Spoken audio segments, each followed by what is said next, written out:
अज़ीज़ तलबा व तालिबात अस्सलाम वालेकुम। उम्मीद करती हूँ आप सब खैरियत से होंगे। गुजराती के लास्ट पीरियड में हमने व्याकरण विभाग में अहवाल लेखन के बारे में मालूमात हासिल की थी। हमने देखा था कि किस प्रकार भूतकाल में हो गई घटना को लिखना, उसकी रिपोर्ट तैयार करना, अतिशयोक्ति न करना और जैसी हुई है ऐसी हकीकत बयान करना, उसे अहवाल लेखन कहते हैं। एग्ज़ाम में 4 मार्क्स का पूछा जाता है। तो उम्मीद करती हूँ आपको अहवाल लेखन समझ में आ गया होगा और आपने होमवर्क भी कर लिया होगा उसका। आज अभ्यासक्रम में आगे बढ़ते हुए व्याकरण विभाग में हम एक दूसरा टॉपिक देखेंगे, संक्षेपीकरण। संक्षेपीकरण में सबसे पहले तो संक्षेपीकरण का अर्थ क्या होता है। तो संक्षेप यानी छोटा करना, लाघव स्वरूप में उसे पेश करना। जैसे आपको पैराग्राफ दिया गया हो तो आपको पूरे पैराग्राफ का निचोड़ संक्षेप में बताना है। संक्षेपीकरण भी एग्ज़ाम में 4 मार्क्स का पूछा जाता है, तो ये आपके लिए बहुत ही अहमियत रखता है। जो भी व्याकरण विभाग है इसमें ज़्यादा से ज़्यादा मार्क्स आप हासिल कर सकते हो, चाहे वो अहवाल लेखन हो, विचार विस्तार हो, संक्षेपीकरण हो या निबंध हो। ज़्यादातर मार्क्स आप व्याकरण विभाग में हासिल कर सकते हैं। तो यहाँ संक्षेपीकरण भी 4 मार्क्स का पूछा जाता है। सबसे पहले देखेंगे संक्षेपीकरण एटले शू। जैसे मैंने आपको बताया कि कोई भी, जैसे हमने विचार विस्तार देखा था पहले, तो विचार विस्तार में हमने क्या देखा था कि हमें पंक्तियाँ या कोई अच्छा थॉट, अच्छा विचार दिया जाता है जो 2 या 4 पंक्ति का होता है, और वो विचार का हमें विस्तार करना होता है, उसे तफसील से बयान करना होता है। लेकिन उससे बिल्कुल ऑपोजिट ये संक्षेपीकरण है कि संक्षेपीकरण में हमें क्या करना है कि इसमें हमें पैराग्राफ दिया होता है बड़ा, और वो पैराग्राफ पढ़ के उसके महत्व के मुद्दों को ध्यान में रख के उसका निचोड़ हमें संक्षेप में लिखना है। यानी वहाँ हमें विचारों का विस्तार करना था विचार विस्तार में, और यहाँ हमें उसका संक्षेपीकरण करना है, उसका निचोड़ देना है। तो देखेंगे संक्षेपीकरण एटले शू। संक्षेपीकरण એટલે વિસ્તારથી કહેવાયેલી વિગતના મર્મને સમજીને તેમાંની વધારાની લાગતી વિગતોને દૂર કરીને મર્મને હાનિ ન પહોંચે તે રીતે ટૂંકમાં અને સચોટ રીતે મૂળ વાતને ફરીથી મૂકવી, તેને પરિચ્છેદનો ત્રીજો ભાગ લખવો અથવા સંક્ષેપીકરણ કરવું કહેવાય। क्या कहते हैं कि संक्षेपीकरण यानी विस्तार थी कहवाली विगत, यानी डिटेल में जो बात हमें कही गई है उसके मर्म को, यानी उसके भावार्थ को, उसके मर्म को समझकर उसमें जो ज़्यादा की विगत है, ज़्यादा की बातें हैं, उसको दूर करके, और जो उसका भावार्थ है, मेन जो मुद्दा है, उसको हानि न पहुँचे उस तरीके से टूक में और सचोट जो मेन बात है उसको फिर से हमें लिखनी है। और वो भी किस तरह लिखनी है कि परिच्छेद यानी जो हमें पैराग्राफ दिया गया है उसका तीसरा हिस्सा हमें लिखना है। यानी मिसाल के तौर पे जैसे 100% आपके पास है तो उसमें से निचोड़ करके आपको 25% जैसा लिखना है, और उसे संक्षेपीकरण करना कहते हैं। अर्थग्रहण थया पछी वधारानी अलंकारिक रजूआतो, दृष्टांतो, पुनरावर्तन आदि ने दूर करी मर्मने ओछा और सचोट शब्दों द्वारा सघन पूर्णलेखन करवू। अर्थग्रहण यानी जब हम परिच्छेद पढ़ लेते हैं, पैराग्राफ पढ़ लेते हैं, उसे समझ लेते हैं, अर्थ ग्रहण करना यानी उसका क्या भावार्थ है, उसमें क्या कहा जा रहा है, वो चीज़ को जब हम ग्रहण कर लेते हैं, समझ लेते हैं, तो उसमें ज़्यादा की जो अलंकारिक बातें हैं या जो मिसालें हैं या बार बार जो बात दोहराई जा रही है, ये सब चीज़ों को हमें दूर कर देना है और पैराग्राफ में दिए गए मर्म को कम शब्दों में लेकिन सचोटता से हमें वापस से लिखना है। सौप्रथम परिच्छेद ने 2 થી 3 बार वाँचो। संक्षेपीकरण कैसे करते हैं वो बात यहाँ बताई गई है कि संक्षेपीकरण केवी रीते थाय। तो सबसे पहले हमें क्या करना है, जो पैराग्राफ हमें दिया गया है उसको ध्यान से 2 से 3 बार पढ़ लेना है ताकि हम उसके मर्म को उसको समझ सके, उसका अर्थ ग्रहण कर सके। तेमां शुं कहेवायुं छे ते समझो अने तेमां रहेला मर्मने ओळखो कि वो पैराग्राफ में हमें क्या कहना चाहते हैं और उसके मर्म को हमें पहचानना है और समझना है। फकरा में दृष्टांत रूपे आपेली विगतों दूर करो। पैराग्राफ में जो भी मिसालें दी गई है वो समझाने के लिए उसे हमें हटा देनी है, वो सिर्फ हमारी समझ के लिए दी गई है, संक्षेपीकरण में हमें उसे ऐड करना नहीं है।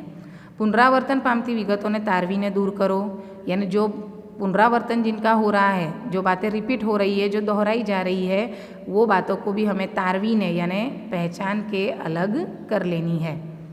मर्मने सीधी रीते न स्पष्टू होय तेवा विशेषण, क्रिया विशेषण और गौण वाक्य जेवी भाषा सामग्री ने दूर करवी। जो हमारे पैराग्राफ का भावार्थ है अगर सीधी तरह जो उसको इफ़ेक्ट नहीं करती है, ऐसी जो चीज़ें हैं जैसे विशेषण, क्रिया विशेषण या दूसरे दिगर जो जुमले हैं वो हमें भाषा में से दूर कर देने हैं। मूल फकराना वाक्यों यथातथ लेवा नहीं। देखिए ये अहम बात यहाँ की गई है कि कई बार क्या करते हैं बच्चे कि जो पैराग्राफ होता है, संक्षेपीकरण का मतलब क्या करते हैं कि पैराग्राफ में से 3-4 लिटी ढूंढ के वैसी की वैसे ही वो 3-4 लिटी लिख देते हैं, लेकिन ऐसा करना नहीं है। जो मेन फकरा है उसमें यथातथ यानी जैसे के तैसे ही पूरे वाक्य लेके लिख लेने नहीं है, हमें वो सब समझ के हमारे हिसाब से हमारी भाषा में उसका भावार्थ अभिव्यक्त करना है। जे शब्दों मूળ बाबत व्यक्त करे तेने योग्य वाक्य रचना में गोठववा। जो बात हमें, जो शब्द मूળ बाबत जो है, मेन जो बात है वो अभिव्यक्त करती है, उसे हमें मुनासिब जुमले में व्यवस्थित लिखना है स्टेप बाय स्टेप। जरूरियात मुजब संधि, समास, शब्द समूह माटे एक शब्द रूढ़िप्रयोग कहेवतो आदिनो संक्षेपीकरणनी प्रक्रिया में उपयोग करवो। मतलब जैसे शब्द समूह होता है तो जो बड़ा वाक्य होता है उसके बदले हम एक ही शब्द का इस्तेमाल करते हैं। संधि अलग करने के बदले एक ही साथ लिख देते हैं। समास में भी ऐसा होता है कि जो बड़े वाक्य होते हैं या बड़ा शब्द होता है उसका जब समास होता है तो बीच में का पद लुप्त हो जाता है और वो छोटा बन जाता है। या कोई बात समझाने के लिए रूढ़ि प्रयोग या कहावत का इस्तेमाल, तो अगर हम ये सब चीज़ों का इस्तेमाल करेंगे तो हमारी वाक्य रचना संक्षिप्त हो जाएगी यानी छोटी हो जाएगी और इफ़ेक्टिव भी हो जाएगी। तो जहाँ ज़रूरत लगे वहाँ संधि, समास, शब्द समूह, रूढ़ि प्रयोग और कहावत का इस्तेमाल हमें करना चाहिए। संक्षेप रूपे लखाયેલા લખાણને વાંચો અને તપાસો કે કોઈ મહત્વપૂર્ણ વિગત લખવાની રહી જતી નથી ને।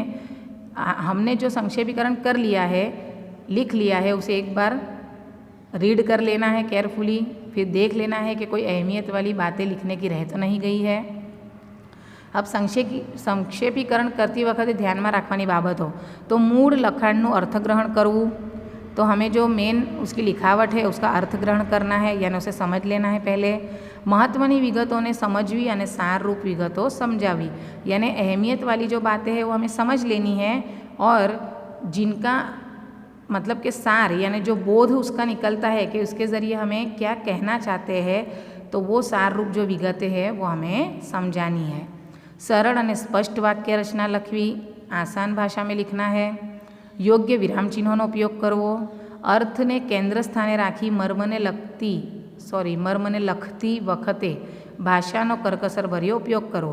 यानी पैराग्राफ के मरकज़ में उसके केंद्र में कौन सी बात बताई गई है वो लिखते वक्त हमें भाषा का कम से कम इस्तेमाल करना है, क्योंकि ये संक्षेपीकरण है, डिटेल में जाना नहीं है। जो डिटेल वाली बातें हैं उसे भी संक्षेप में व्यक्त करना है। योग्य शीर्षक आपू। अब जब 4 मार्क्स का संक्षेपीकरण है तो कई बच्चे क्या करते हैं, सिर्फ 3-4 लिटी उसी में से जैसी की वैसी ही लिख लेते हैं बैठी, लेकिन शीर्षक नहीं देते हैं, तो यहाँ आपका 1 मार्क्स कट हो जाता है। तो यहाँ आपको मुद्दे को ध्यान में रखकर उसको मुनासिब हेडिंग यानी योग्य शीर्षक भी देना है, जिससे आपको ज़्यादा से ज़्यादा मार्क हासिल हो सके। यहाँ मिसाल के तौर पे हम एक पैराग्राफ देखेंगे जिसका हम संक्षेपीकरण करेंगे। मोंघवारी વધતી જાય છે તેમ તેમ નીતિ, प्रामाणिकता, सादाई, निष्ठा वगैरह जीवनना मूल्यों घसाता જાય છે। मतलब यहाँ अभी जो जदीद का वक्त है उसमें कैसी तब्दीलियाँ हो रही है वो बताने की कोशिश की गई है कि महंगाई बढ़ती जा रही है, लेकिन इसके साथ साथ जो प्रामाणिकता है यानी ईमानदारी है, ये सब मतलब के कम होते जा रहे हैं। जो जीवन के मूल्य है वो घिसते जा रहे हैं। ગૃહસ્થ આશ્રમમાં માણસ કોઈપણ રીતે બે છેડા ભેગા કરવામાં ફાવતો નથી. રાજકારણીઓ, અમલદારો, વેપારીઓ અને ઉદ્યોગપતિઓને જો તાગડદિનના કરતા જુએ છે અને એના વિવેકની સરવાણી સુકાઈ જાય છે. ભ્રષ્ટાચારી બનવા તે લલચાય છે. ઋષિમુનિઓના સાદા અને પવિત્ર જીવનની વાતોમાં એને રસ નથી. બુદ્ધ, મહાવીર અને ગાંધીના ઉચ્ચ આદર્શોમાં અને હવે શ્રદ્ધા નથી. समाजનો દરેક વર્ગ આજે ગમે તે प्रकारे पैसा कमावा माटे संकोच अनुभवतो नहीं. यानी अभी का वक्त ऐसा है कि जो बुद्ध, महावीर, गांधी, इनके जो उच्च विचार है, जो इन्होंने सादे जीवन व्यतीत करने की जो बोध दिया है, जो सीख दी है, इसकी लोग मतलब कि हंसी उड़ाते हैं. इसमें उन्हें अब श्रद्धा, विश्वास नहीं रहा है. पैसे कमाने के लिए आज का जो इंसान है, व्यक्ति है, वो किसी भी प्रकार मतलब के संकोच नहीं करता है. सादू जीवन અને उन्नत विचारनी आज हाँसी उड़ावाय છે. यानी सादा जीवन और उन्नत विचार यानी आला दर्जे की जो सोच है उसकी आज हंसी उड़ाई जाती है. पैसे कमाने मात्र को ही आज सबसे बड़ी सिद्धि मानी जाती है. શિક્ષણમાં મૂલ્યના પાઠ ઉમેરવાની વાતો ચાલે છે, પરંતુ માત્ર પોપટિયા પાઠ ભણાવવાથી કશું વળવાનું નથી. मतलब अक्सर हम पढ़ाई में भी अच्छा सिखाने की या अच्छा समझाने की कोशिश करते हैं, लेकिन यहाँ कहते हैं कि मात्र पोपटियों पाठ मतलब सिर्फ रटन कर देने से कुछ होने वाला नहीं है. अधमण बात करता अघोड़ आचरण थी वधु असर पड़े छे. मतलब हम बहुत बातें समझाए, उससे ज़्यादा अगर आचरण में यानी हमारे व्यवहार में वो बातें लाए तो उसकी ज़्यादा इफ़ेक्ट होती है, जो हमने पहले देखा था. અને એવું આચરણ જીવનના કોઈ સ્તરે આપણા દેશમાં દેખાતું નથી. સ્વરાજના 4 દાયકા ગાળામાં सामान्य जन की हालत में कशो नोंधपात्र सुधारो थयो नहीं. यानी यहाँ जीवन के मूल्यों के बारे में बात है. वही बात अब हम संक्षेप में अगर देखें तो सबसे पहले ये पैराग्राफ को 2-3 बार आपको ध्यान से पढ़ के उसके बाद सबसे पहले उसका शीर्षक तय करना है कि जीवनना मूल्योनो क्षय, यानी जीवन के मूल्य कैसे धीरे धीरे खत्म हो रहे हैं. तो स्वराज मळ्याने आज 4 दायका पूरा थया छे. 4 दायके यानी 40 साल पूरे हो गए हैं. તે છતાં आम आदमी की परिस्थिति में कोई सुधारो थयो नहीं. जो आम इंसान है उसकी परिस्थिति में कोई सुधारा नहीं हुआ है. आज देश में ठेर ठेर अप्रामाणिकता यानी बेईमानी, अनीति, असत्य, झूठ, असमानता ना दर्शन थाय छे. राजकारणीओ अने उद्योगपतिओना तागड़दीना करे छे. मतलब यही लोग मतलब के भ्रष्टाचार कर रहे हैं, शोषण कर रहे हैं. मध्यम वर्ग की परिस्थिति अत्यंत बगड़ती रही है. जो मध्यम वर्ग है, मिडल क्लास लोग हैं, इनकी परिस्थिति और भी बिगड़ गई है. सामान्य व्यक्ति जीवन में कोई सुधारो थयो नहीं. मतलब आज़ादी मिलने के बाद भी हमारे देश में भ्रष्टाचार की वजह से जो आम आदमी है उसकी जीवन में कोई सुधारा देखने को नहीं मिलता है. तो इस प्रकार हमें जो पैराग्राफ है उसके भावार्थ को, उसके मर्म को पकड़कर हमारे हिसाब से हमें वाक्य रचना बनाकर लिखना है. ना कि पैराग्राफ में से ही 3-4 बैठी लिटी लेकर लिख देनी है, ऐसा नहीं करना है. और अच्छा सा इसको जो इसका मतलब कि टॉपिक है उसके हिसाब से हमें इसका शीर्षक भी देना है. उम्मीद करती हूँ आपको संक्षेपीकरण समझ में आया होगा. एग्ज़ाम में 4 मार्क्स का पूछा जाता है. नेक्स्ट पीरियड में दूसरे टॉपिक के साथ मिलेंगे. तब तक के लिए अल्लाह हाफिज़.